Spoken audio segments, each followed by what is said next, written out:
ना लंबोदर तो गणपती, नतमस्तक तया चरणी ज्याने केली स्वराज्य निर्मिती. ज्या शिवमय दिवसाची सर्वजण पाहत होते आतुरतेने वाट, तो मंगलमय शिवजन्मदिन आला आज. दैवत साऱ्या महाराष्ट्राचे अधिराज्य ज्यांचे मनामनात, अशा शिवाजी महाराजांना वंदन करून करते मी माझ्या भाषणाला सुरुवात.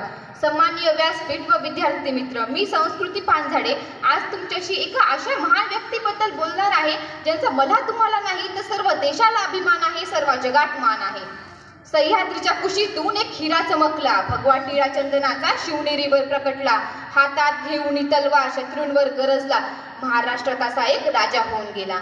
मित्रांनो, 350 वर्षापूर्वी आपल्या महाराष्ट्र भूमीला एक कर्तृत्वान वीरपुत्र मिळाला, ज्याने आपल्या स्वतःच्या शौर्याने, पराक्रमाने, धाडसाने आणि जिद्दीने होत्याचं नव्हतं आणि नव्हत्याचं होतं करून मुठभर मावळ्यांच्या जोरावर महाराष्ट्राच्या भूमीवर स्वराज्याचा भगवा फडकवला.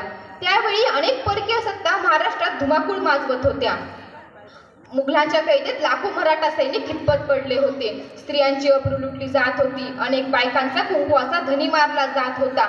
शेतकऱ्यांचा कोणीच कैवारी नव्हता. अशा या परिस्थितीत महाराष्ट्राच्या भूमीला हवा होता एक आधार, जगमगता पेटता अंगार. आणि अखेर ती वेळ आली, सह्याद्रीची गर्जना झाली. 19 फेब्रुवारी 1630 रोजी शिवनेरीवर एक तारा चमकला. जिजाऊंच्या पोटी सिंह जन्मना, मानाचा मुजरा करते शिवाजी महाराजांना, ज्यांनी मराठी मातीत भगवा रोवला. गेल्या कित्येक वर्षापासून अंधारात चाचपडणाऱ्या महाराष्ट्राच्या माथ्यावर जणू प्रकाशाचे किरण पसरू लागले. अष्टपैलू, आदर्श राज्यकर्ता, थोर सेनानी, प्रजादक्ष, धर्माभिमानी, प्रधर्म सहिष्णू, चारित्र्य संपन्न, दूरदृष्टीचा अशा जाणता राजाच्या व्यक्तिमत्वाला आकार दिला तो जिजाऊंच्या संस्काराने व दादोजी कोंडदेवांच्या प्रशिक्षणाने. वयाच्या 16व्या वर्षापासून शिवाजी महाराजांनी स्वराज्य निर्मितीची सूत्रे आपल्या हाती घेतली आणि स्वराज्याची घोडदौड सुरू झाली. अत्यंत लहान वयात शिवरायांनी हे करण्याचे धाडस केले व ते पुनर्तत्वास नेले. यासाठी त्यांनी पुणे, मावळ अशा आसपासच्या प्रांतात स्वतः जाऊन तेथील परिस्थिती जाणून घेतली. सर्वसामान्य लोकांच्या समस्या समजावून घेतल्या. त्यांच्या मनात स्वराज्याबद्दल आस्था निर्माण केली. तोरणा बांधलेला शिवबा आता वाऱ्याच्या वेगाने स्वराज्य निर्मितीसाठी झटत होता. मावळ्यांच्या साथीने एकामागून एक गडकिल्ले जिंकून साम्राज्य वाढवत होता. प्रतापगड, राजगड, विशालगड, लोहगड, पन्हाळा, पुरंदर, किती म्हणून सांगू माझ्या शिवबाचा विस्तार. त्यातच आपल्या भाऊबंदुकीतील बंद थोपवणे, समोरच्या शत्रूचा पराभव करणे, फितुरांना शासन करणे, अशा अनेक अडचणींवर मात करत आमचा हा सूर्य सतत आकाशात तळपत होता. शिवाजी महाराजांना अनेक सहकार्यांची साथ लाभली. तानाजी मालुसरे, बाजीप्रभू देशपांडे, शिवा काशीद, मुरारबाजी, यसाजी कंक यासारख्या अनेक सवंगड्यांनी लढाईच्या काळात शिवरायांसाठी त्यांचे प्राणाचे बलिदान देतानाही मागे पुढे पाहिले नाही. शिवरायापूर्वी अनेक राजे होऊन गेले, शिवरायानंतरही अनेक राजे उदयास आले, पण आदर्श राजा म्हणून ओळखतात ते म्हणजे फक्त छत्रपती शिवाजी महाराज यांना. याचे कारण त्यांचे स्वराज्याबद्दल असणारे प्रेम, निष्ठा, पराक्रम आणि निष्कलंक चारित्र्य.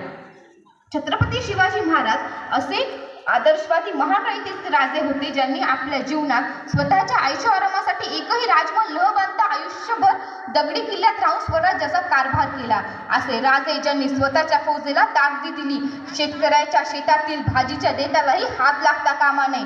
असे राजे ज्यांनी स्त्रीच्या अब्रूवर हात घालणाऱ्या आपल्याच नातेवाईकाला देहदंडाची शिक्षा फरमावली. असे राजे ज्यांनी शत्रूच्या स्त्रीलाही मातेची उपमा दिली. छत्रपती शिवाजी महाराज हे सर्वगुण संपन्न असे व्यक्ती होते. ते आपल्या मावळ्यांसोबत नेहमीच आपुलकीने व प्रेमाने वागत असत. ऊन, वारा, पाऊस चितमा न बाळगता घरदार विसरून ते स्वराज्य निर्मितीसाठी दिवस रात्र झटायचे.